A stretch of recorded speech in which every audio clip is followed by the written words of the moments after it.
Alhamdulillahirrabbilalamin.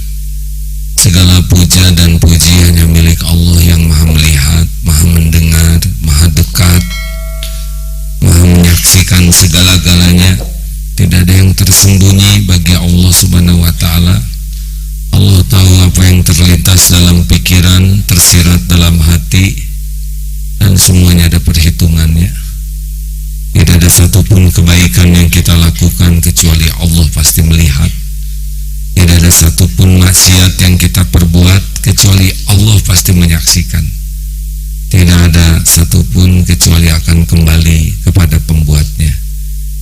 Kalau kita ingin mendapat banyak kebaikan, ya cukup satu saja dalam hidup ini, kebaikan dan kebaikan yang kita lakukan. Allahumma sholli ala sayyidina Muhammad wa ala alihi wa ashabihi ajma'in. Hadirin sekalian, yang paling beruntung dalam hidup ini adalah yang diberikan nikmat yakin kepada Allah. Karena kalau sudah yakin kepada Allah, tenang sudah. Seperti masalah rezeki, bagi sebagian orang belum yakin, berat sekali memikirkan rezeki.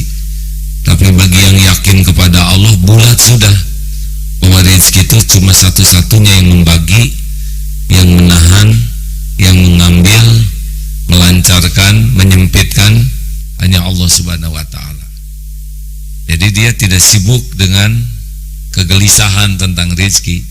Tapi yang ditakutkan oleh dirinya tentang rezeki, takut kalau tidak barokah gara-gara salah niat dan salah cara. Takut tidak bisa syukur karena rezeki belum dinikmati kecuali dengan syukur. Takut tidak bisa sabar kalau sedang ditahan, karena yang jadi masalah bukan berkurangnya rezeki tapi berkurangnya kesabaran. Takut tidak punya ridho kalau diambil, karena ada waktunya rezeki sebagian itu pindah dari kita. Ada waktunya harus sampai kepada yang lain. Dan takut tidak punya barokah, syukur, sabar, ridho. Dan orang yang yakin ke Allah tidak akan dengki dengan apa yang Allah bagikan kepada orang lain. Orang yang yakin kepada Allah tahu persis bahwa apa yang Allah berikan untuknya tidak bisa diambil siapapun, dan apa yang bukan untuknya tidak akan pernah berjumpa dengannya.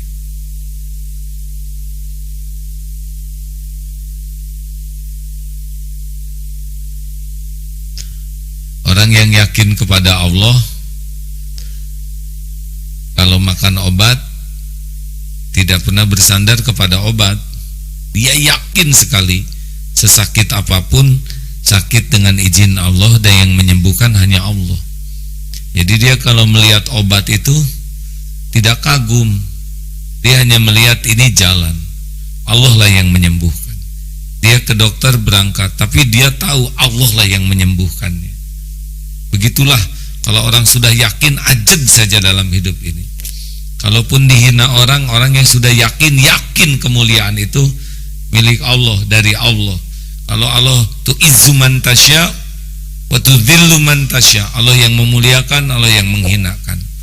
Kalau dia dihina orang, dia ajeg saja, dia tidak akan sakit hati, karena dia tahu kemuliaan itu datangnya dari Allah, bukan dari mulut orang. Walaupun orang menghina habis-habisan, tidak akan berkurang apa yang Allah tetapkan untuk dirinya. Kalau Allah mau ngasih, tetap saja sampai, karena pemberian dari Allah tidak bisa dihalang-halangi siapapun, dan apa yang tidak Allah beri tidak akan bisa didatangkan siapapun. Kalaupun diancam, dia berlindung ke Allah, dan dia yakin bahwa tubuh ini adalah milik Allah, tidak akan terluka kecuali izin pemiliknya, tidak akan jatuh sehelai rambut pun kecuali seizin pemiliknya. Tidak akan mati diri ini kecuali dicabut nyawanya oleh malaikat atas perintah Allah pada waktu yang ditetapkan. Ajeg, tidak akan takut mati, dan mati ada waktunya. Jodoh juga begitu. Orang yang yakin kepada Allah, hakul yakin jodoh itu yang menentukan Allah. Dia berusaha sekuat tenaga memperbaiki diri agar Allah memberikan yang tertepat baginya. Tidak usah pakai pacaran, tidak usah pakai rayuan gombalisme, tidak usah pakai pinjam jaket teman, tidak usah takut dengan persaingan yang ketat, karena tahu takdir Allah itu tidak bisa dicegah siapapun. Tidak perlu pakai strategi-strategi yang jadi dosa, karena tahu Allah yang ngebulak-balik hati. Kalau Allah jodohkan pasti jodoh, pasti jodoh. Kalau Allah tidak jodohkan pasti tidak jadi. Dia terus memperbaiki diri, dia sempurnakan syariat ikhtiar semata-mata niatnya ibadah. Begitulah hadirin. Jadi kalau orang yang sudah yakin ke Allah tuh ajeg aja, dan dia yakin kalau berbuat sesuatu pasti dilihat Allah, pasti ada balasannya. Tidak usah ribet, tidak akan nunggu-nunggu orang berterima kasih, tidak akan nunggu-nunggu orang balas budi, tidak akan ditunggu, karena dia puas apa yang saya lakukan pasti dilihat Allah Subhanahu wa taala. Wa huwa alimum bidati sudur, Allah tahu isi hati. Wa huwa ma'akum aina ma kuntum wallahu bima ta'maluna basir, dan dia Allah bersamamu dimanapun kau berada, dan Allah maha melihat apapun yang kau kerjakan. Hal jazaul ihsan illal ihsan, tiada balasan bagi kebaikan kecuali kebaikan. Anteng, lakukan saja yang terbaik. Mau berterima kasih atau tidak, orang mau melihat atau tidak, mau menghargai atau tidak, mau balas budi atau tidak, itu kapling dia, bukan kapling kita. Ajeg. Enak begini hadirin. Dihina orang tidak akan kemana-mana, itu penghinaan pasti balik ke dia, gak mungkin ke kita kalau kitanya benar. Ajeg, ajeg, ini yang paling mahal. Tidak usah iri dengki kepada rezeki orang, lah rezeki dia pasti ketemu sama dia. Kita jengkel juga tetap ketemu, ya. Kita sebel sama pedagang sebelah, misal, tetap saja apa yang Allah berikan kepada beliau akan ketemu. Kita aja ngejongkeng sendiri karena dengki. Enak, Bu, Ibu, ini ada dari Sekolah Tinggi Islam YPBwi. Apa ini? Ya, apa maksudnya ini? Yayasan Pernikahan Bini Wanita Islam, kan? Sekolah Tinggi Agama Islam, Yayasan Pendidikan Bakti Wanita Islam. Luar biasa, alhamdulillah. Saking Surabaya, mono, waduh, alhamdulillah 165. Kapan datangnya ini? Tadi malam. Sempat ikut pengajian enggak? Enggak apa-apa, semua ada takdirnya, ya. Jangan coba kalau datangnya sore, sorenya udah enggak ada. Terima kapanpun datang. Nasi jadi bubur, terima sambil cari cakwe, ayam, kacang polong, kerupuk, kecap, seledri, bawang goreng, sambal, gepuk, bakakak ayam dan sebagainya, ya. Matur suwun, Mbok, ya.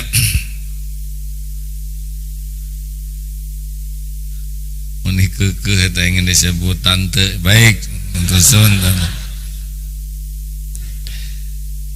Pertanyaannya, bagaimana supaya iman menguat? Kan ada tingkatan-tingkatan yakin tuh. Ada yang pertama ilmul yakin, yang kedua ainul yakin, yang ketiga hakul yakin. Seperti apa ilmul yakin? Seperti di kampung yang tidak ada TV, tidak ada listrik, tapi sudah Islam, sholat ngadep kiblat. Kenapa? Karena ada Ka'bah di kiblat sebagai kiblatnya umat Islam. Sholat tuh, tahu nggak Bu, kiblat ya di Mekah. Di Mekah ada apa? Ada Ka'bah. Ka'bah seperti apa ya? Gitulah pokoknya ke Ka'bah. Tahu nggak Bu, Ka'bah itu sebetulnya tidak kotak tapi agak bulat dikit. Masa gitu? Kenapa? Karena hanya dari ilmu. Sudah yakin tapi tidak kokoh. Beda dengan yang sudah punya TV. Oh, ini loh Ka'bah. Seperti ini Ka'bah. Itu tidak bisa dibohongi. Ka'bah itu sebetulnya segitiga bohong. Saya sudah lihat di TV. Ka'bah itu bulat. Ngaco kamu. Jangan ngebohong ya. Saya sudah tahu. Lebih ajeg karena matanya sudah lihat. Ada lagi yang hakul yakin. Siapa yang hakul yakin? Yang sudah pernah ke Mekah, terus tawaf, terus nyium Hajar Aswad, terus pernah di Multazam, sudah pernah mencium harumnya Ka'bah. Nah, itu sudah susah diganggu gugat itu. Ka'bah tuh katanya harum melati loh. Sok tahu. Saya sudah pernah mencium Hajar Aswad. Tidak bisa lagi dibohongi. Ajeg, mantep. Mau tahu bagaimana supaya jadi hakul yakin? Kalau mau, kalau enggak harus jelas hadirin. Jangan bikin emosi ya pagi-pagi ini. Yang pertama ya syaratnya adalah ilmu. Jadi enggak bisa menjadi orang beriman ke Allah tanpa ilmu, tidak bisa. Ilmu yang wajib dipelajari itu ada 3. 1, ilmu tentang Allah subhanahu wa ta'ala. Bukan zatnya, tapi asma wa sifat Allah subhanahu wa ta'ala. Kita harus belajar banyak tentang nama-nama Allah, tentang sifat-sifat Allah, dari orang yang benar-benar mengenal Allah. Kan ada juga tuh seorang yang menulis nama-nama Allah, padahal dia bukan Islam, dan terakhir kemarin ditangkap karena pelecehan seksual ya. Dia berusaha menerjemahkan nama-nama Allah dalam Islam versinya. Dia tidak kenal kepada Allah, hanya baru tahu. Paling enak mengenal Allah itu dari orang yang yakin kepada Allah, karena orang yang yakin itu rasanya beda dengan orang yang tahu tapi belum yakin. Masih ingat cerita tentang wedang jahe? Gini deh, wedang jahe, tahu wedang jahe? Yaitu air jahe yang hangat. Kemudian wedang jahe ini kalau dimakannya pada Isya di depan masjid dalam keadaan gerimis ya, itu nikmatnya tambah-tambah. Karena dingin, lalu wedang jahenya hangat, lalu di dalam wedang jahe itu ada seperti kelepon tuh yang ada aci, dan di dalamnya ada kacang yang manis, enak sekali. Lalu ada kolang-kalingnya beberapa ya, ditambah lagi wedang jahe itu dengan kacang tanah yang dipotong-potong, lalu dimakannya sambil jongkok begitu. Kerasa tidak? Coba jelaskan sekali lagi. Bisanya aja. Coba yang tadi jelaskan. Jadi nikmatin jahe hangat dengan tambahan potongan kacang. Kalau ada angslenya kalau di Malang, lalu ada tambahan roti goreng mungkin. Enak tidak hadirin? Kerasa enak tidak? Maaf ya deh, bukan meremehkan, enggak. Tapi begitulah hadirin. Kenapa saya bisa menceritakan dengan ikut ada rasanya? Terasakan tadi?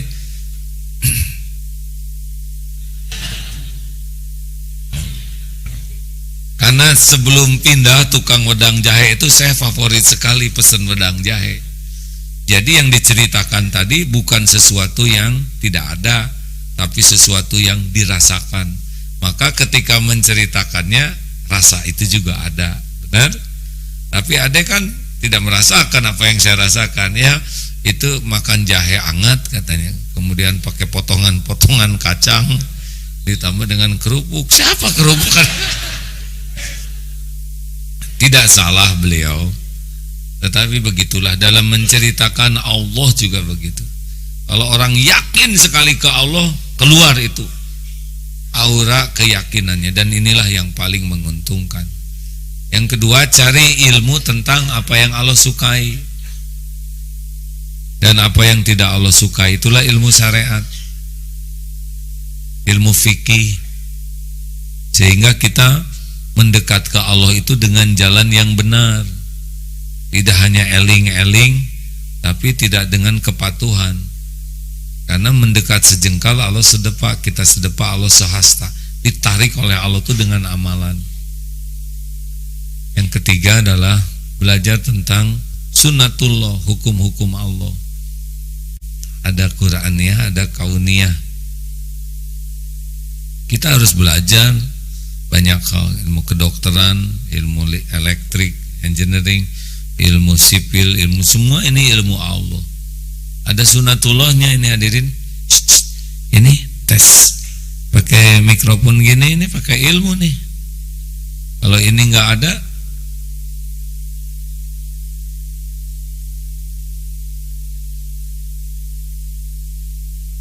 semoga yang bikin sound system ini dapat hidayah, ping soleh. Berapa banyak yang nonton lewat IG, Instagram?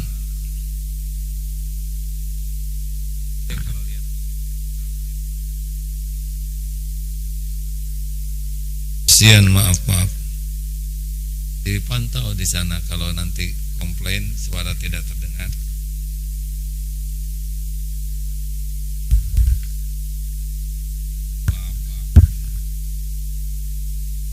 Maaf Instagram, harus tobat yang jaganya ya. Jangan lihat saya, lihat Instagramnya. Di mana tadi? Ya begitulah sunnatullah. Nanti nambah yakin itu ada lagi kuncinya, riyadhah. Jadi keyakinan kita akan jaminan rezeki itu harus pakai latihan, karena beda otak untuk tahu dan otak untuk berbuat, couplingnya beda. Tahu tentang sodakoh belum tentu sodakoh. Nah yakin itu tahu sodakoh dan dia sodakoh. Coba saja nanti tiap punya uang keluarkan semua isinya. Kalau kita udah tahu lebih ringan kan. Coba keluarkan nanti ya, sedekah. Pasti nyesal. Pas udah lihat balasannya, kenapa nggak dari dulu saya jadi ahli sedekah? Itu nyesalnya tuh. Tapi susah kita menjadi orang yakin kepada jaminan rezeki kalau tidak pernah mujahadah ngeluarin uang. Coba tes, kalau punya uang potong 5%, punya misalkan 1.050.000 langsung sedekahkan. Jadi miskin tidak? Enggak miskin, naik 3 bulan potong 10%. Punya uang 10 juta, potong 1 juta sedekahkan 10%. Tidak miskin, naik 20%. Oh, saya udah bisa lihat dari depan, tegang semuanya. Padahal baru rencana ya. 5% masih ngangguk-ngangguk, 5% mikir dia. 10% mulai mat kamit ya. Tunggu dulu. Pas 20% begini so. Padahal belum, Pak. Baru rencana aja udah kopet ya.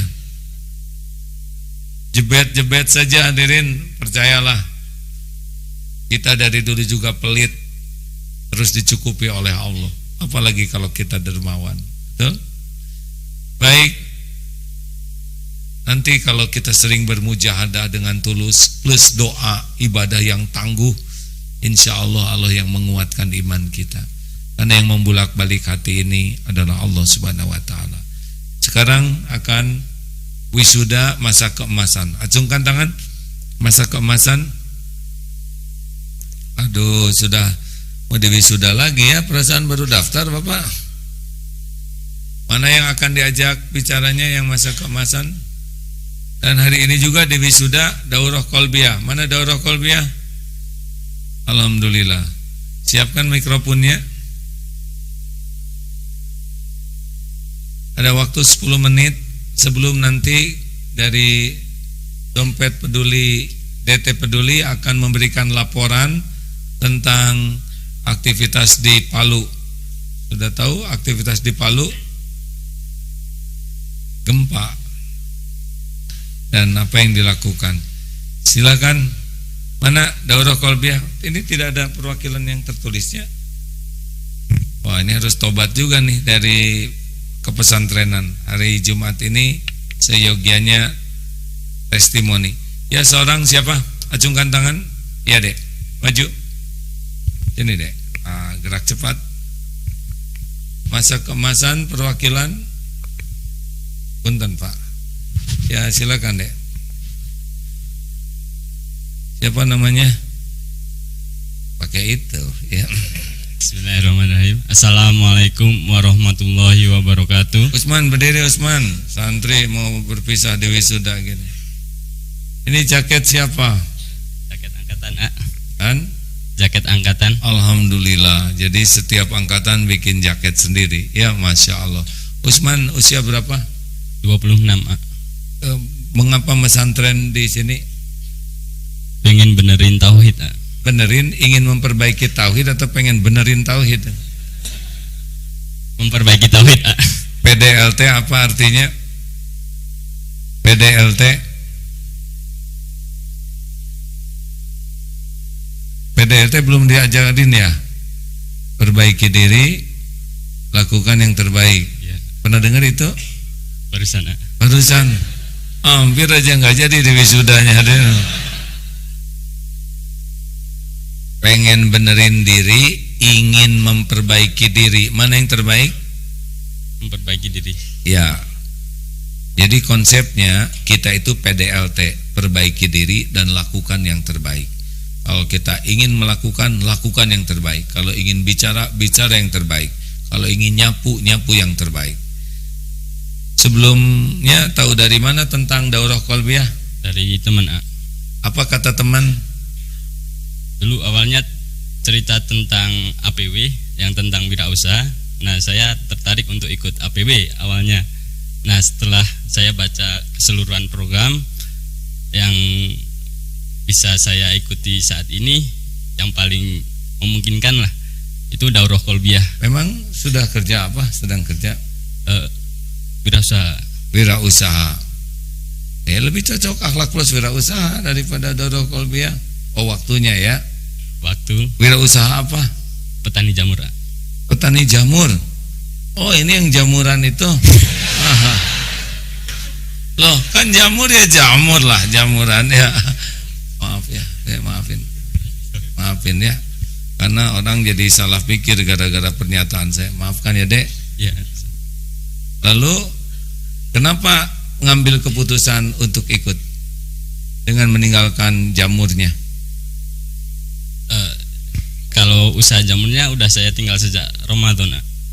Oh. Dari pas Ramadan itu saya ikut daurah di Bogor, ketemu teman. Nah, teman itu teman-teman soleh lah, alhamdulillah. Jadi di situ saya semakin ingin semakin belajar, malah semakin tidak tahu tentang ilmu. Jadi hasrat untuk menambah ilmu itu semakin besar. Ya, jadi ikut daurah. Nah, sekarang sampai di Darut Tauhid. Itu jamur gimana ditinggal-tinggalin? Nggak takut berkurang rezekinya? Yang ngatur rezeki Allah. Oh, itu kan tadi ngomongnya. Ini yang aslinya di hatinya gimana? Takut berkurang nggak rezekinya dengan? Nggak. Gimana usaha jamurnya, berhenti atau gimana? Sementara berhenti dulu. Berhenti, tapi rezeki tetap ada. Tetap ada. Alhamdulillah. Apa yang didapat selama 1 bulan di sini? Perubahan apa yang dirasakan? Alhamdulillah semakin mengenal sama Allah, semakin bersandar sama Allah. Semakin satu lagi, takut nggak kepada Allah? Semakin Allah itu semakin mendominasi lah istilahnya. Wah, bagus. Ini bahasa daripada sebelum. Dulu yang mendominasi apa? Jamur. Enggak juga. Sudah nikah belum? Alhamdulillah belum, Mak. Kenapa lama jawabnya? Biasa aja kalau belum sudah nikah belum? Alhamdulillah belum, Mak. Ya sudah nggak apa-apa. Terus gimana tentang perjodohan menurut keyakinan dirimu? Jodoh yang ngatur Allah juga. Oh, itu yang tadi cenah. Ini yang aslinya udah punya calon belum? Kalau calon insya Allah sudah ada tapi belum tahu namanya. Oh, diplomatis ya. Itu teh belum ada ya, Deden. Seperti apa calon istri yang diinginkan sesudah tahu ilmunya? Siapa tahu ada ibu-ibu yang punya anak, belum selesai ngomongnya. Yang pertama soleha. Soleha teh bagaimana? Ya takwa, takut sama Allah. Takut sama Allah. Sudah mengenal sama Allah. Pilih mending punya istri yang mencintai suami atau mencintai Allah. Cintai Allah. Kenapa? Karena kalau mencintai suami itu ada pudarnya. Kalau ada lihat laki-laki yang lebih baik dari suaminya, dia bisa berpaling hati gitu. Oh gitu. Nggak perlu tepuk tangan. Si ibu kayak gembira. Aneh. Terus gimana? Ohnya. Ya itu soleha tuh gimana? Ya itu takut sama Allah. Terus? Itu aja udah cukup. Menyenangkan bila dipandang. Oh, saya ngerti ya. Terus? Cinta Al-Quran. Cinta Al-Quran. Oh, cinta Al-Quran. Ibu-ibu, siapa tahu ada yang minat ngangkat mantu. Belum selesai. Ada pesan-pesan terakhir sebelum meninggalkan dunia yang fana ini. Acara yang fana ini. Dulu sekolah bagian apa? SMK Pertanian. Oh, pantesan ya, kejamur lalu dipraktekkan ya. Ada pesan-pesan bagi teman-teman yang apakah manfaat ngerem waktu 1 bulan kemudian ikut pelatihan seperti ini? Untuk teman-teman yang khususnya yang belum bergabung ke DT ya, di DT itu lingkungannya sangat mendukung, sangat kondusif untuk menjadi yang lebih baik gitu. Apalagi ikut program di Darut Tauhid. Saya nggak nyuruh promosi, enggak ya, cuma nanya aja. Ini promosi kan dari hati terdalam ya. Ya. Terus? Jadi kalau diistilahkan di dunia pertanian itu, DT itu seperti tanah yang subur. Oh. Terus gembur. Ya. Terus program di DT itu seperti perawatan yang baik. Oh. Jadi kalau tanaman yang ditanam di situ tuh hasilnya pasti akan lebih beda dibandingkan tanaman yang ditanam di tanah yang tandus atau kurang subur gitu. Dasar jamur hadirin. Beginilah hadirin penjelasan yang masuk di akal ya. Masya Allah. Jadi silahkan bergabung. Oh gitu. Alhamdulillah. Kami tuh tidak boleh di Darut Tauhid ini mempromosikan pesantren ini melampaui fakta, karena itu jadi dusta ya. Tidak boleh. Jadi apa adanya saja, karena yang menakdirkan nanti datang ke sini daftar juga Allah yang menggerakkan. Itulah sebabnya tidak perlu segala macam dibagus-bagusin, tapi just the way you are. Apa artinya? Dilarang parkir sembarangan. Berani apa adanya ya. Terima kasih Dek. Sesudah ini apa yang akan dilakukan? Masih mencari ilmu. Mencari ilmu lagi, Insyaallah.